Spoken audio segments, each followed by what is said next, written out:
अगले दिन रिद्धिमा ने जल्दी से उठकर निशांत को स्कूल ड्रॉप कर दिया। फिर थोड़ी देर बाद सभी साथ में नाश्ता कर रहे थे, पर कोई भी किसी से बात नहीं कर रहा था। थोड़ी देर बाद अरुण ने शांति भंग करते हुए कहा, अच्छा हुआ कि सारा सच सामने आ गया और अब ये मीडिया वाले चुप बैठेंगे, लेकिन उनका मुंह अच्छे से बंद करना होगा। बोहें चढ़ाते हुए ऋषित ने पूछा, क्या मतलब? अरुण ने रिद्धिमा और ऋषित दोनों की तरफ देखते हुए कहा, मतलब सबको पता चलना चाहिए कि रिद्धिमा और तुम साथ हो। बहुत से लोग जानते ही नहीं कि तुम्हारी बीवी आखिर है कौन।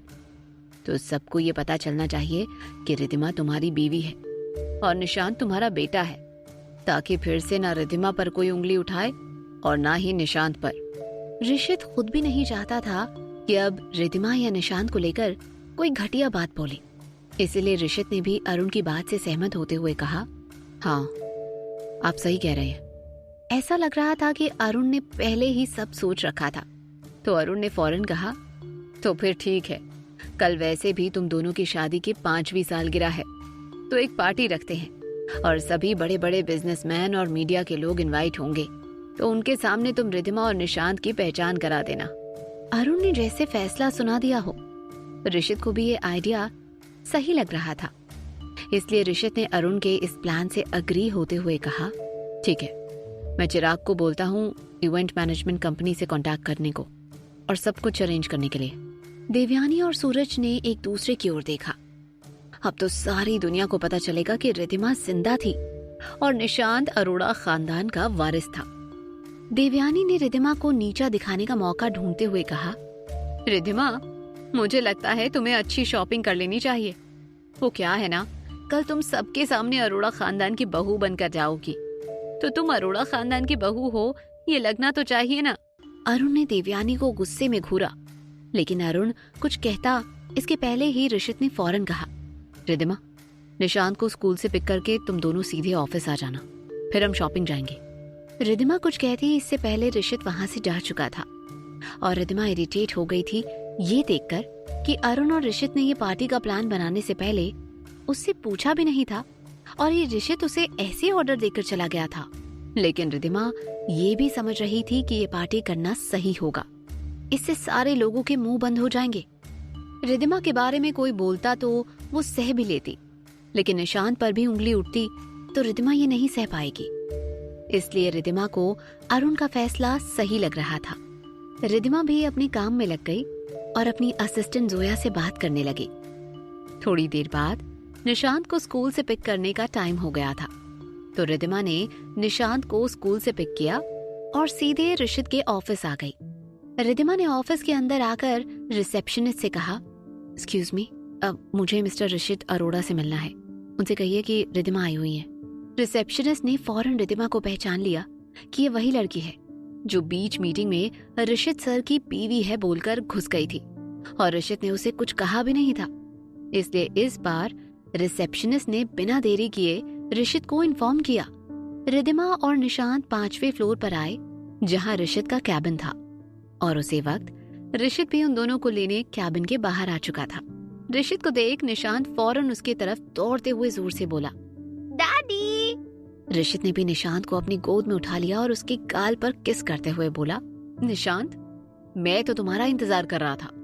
आसपास कुछ ऑफिस स्टाफ भी थे, तो वो हैरानी से उन दोनों को देखने लगे थे, क्योंकि उनका बॉस ऋषित अरोड़ा ऐसे किसी बच्चे के साथ हंस बोल रहा था और ये तो उनके लिए आश्चर्य से कम नहीं था। तभी निशांत ने मासूमियत से पूछा, डैडी, ये आपका ऑफिस है? जिस पर ऋषित ने मुस्कुराते हुए जवाब दिया, हाँ बेटा, ये आपके डैडी का ऑफिस है। निशांत की आंखें हैरानी से बड़ी हुई और वो बोला, ये इतना बड़ा ऑफिस आपका है डैडी? ऋषित ने मुस्कुराते हुए जवाब में कहा, सिर्फ यही फ्लोर नहीं, इस बिल्डिंग के पूरे 6 फ्लोर्स हैं और वो सभी आपके डैडी के ही हैं।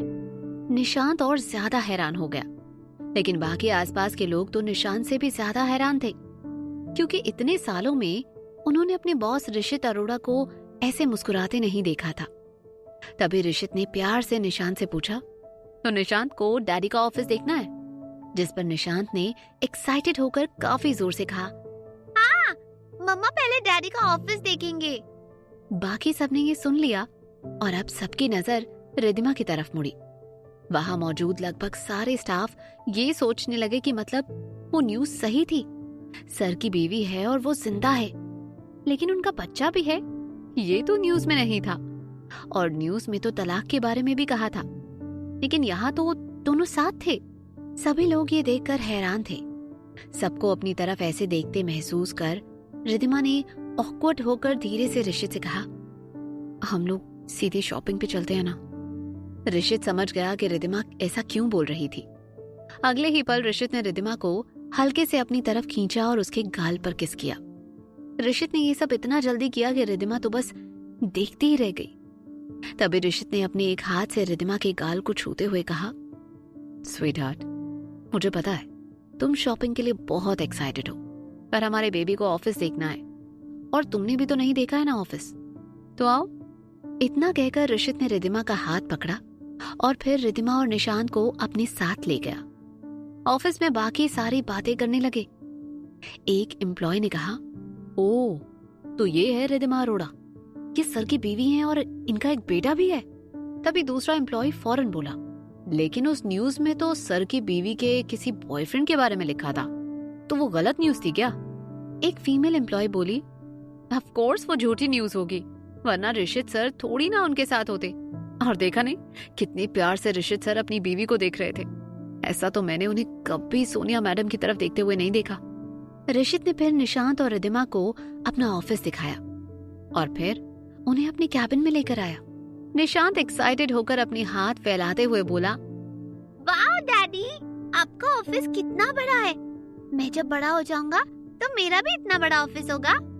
ऋषित प्यार से निशांत के बालों को सहलाते हुए बोला, ऑफ कोर्स होगा, मेरा सब तुम्हारा ही है बेटा।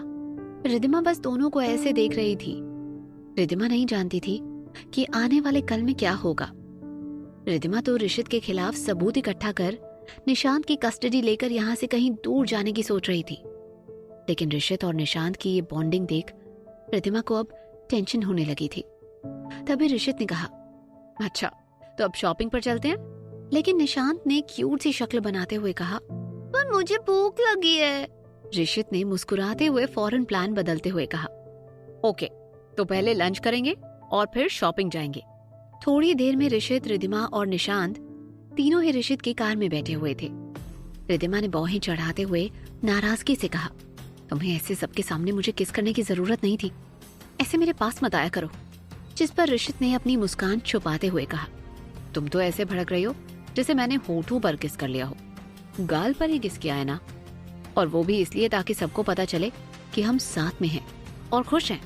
सबके सामने हमें ऐसे ही अच्छा कपल बनने का ड्रामा करना है। रिद्धिमा ने फिर इरिटेट होकर अपने दिल में उठ रहा सवाल पूछ ही लिया, मेरी समझ में ये नहीं आ रहा है कि तुम इतना सब मेरे लिए क्यों कर रहे हो। लेकिन ऋषित ने कोई जवाब नहीं दिया। तो रिद्धिमा ने और इरिटेट होकर कहा, शॉपिंग पर मैं अकेले भी जा सकती हूँ और मुझे तुम्हारी जरूरत नहीं है, लेकिन तुम तो बस मुझे ऑर्डर देकर चले गए कि निशांत के साथ ऑफिस आ जाना। आगे से मुझे ऐसे ऑर्डर मत देना।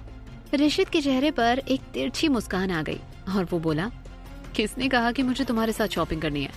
मुझे तो मेरे बेटे के साथ शॉपिंग करनी है और उसके साथ वक्त बिताना है। रिद्धिमा ने वो गुस्से से अपना चेहरा दूसरी तरफ कर लिया। क्या सबके सामने अच्छा कपल बनने का ड्रामा करते करते रिद्धिमा और ऋषित के बीच की दूरियां कम होंगी? जानने के लिए सुनते रहिए क्यों दर्द है इतना इश्क में, सिर्फ पॉकेट एफएम पर।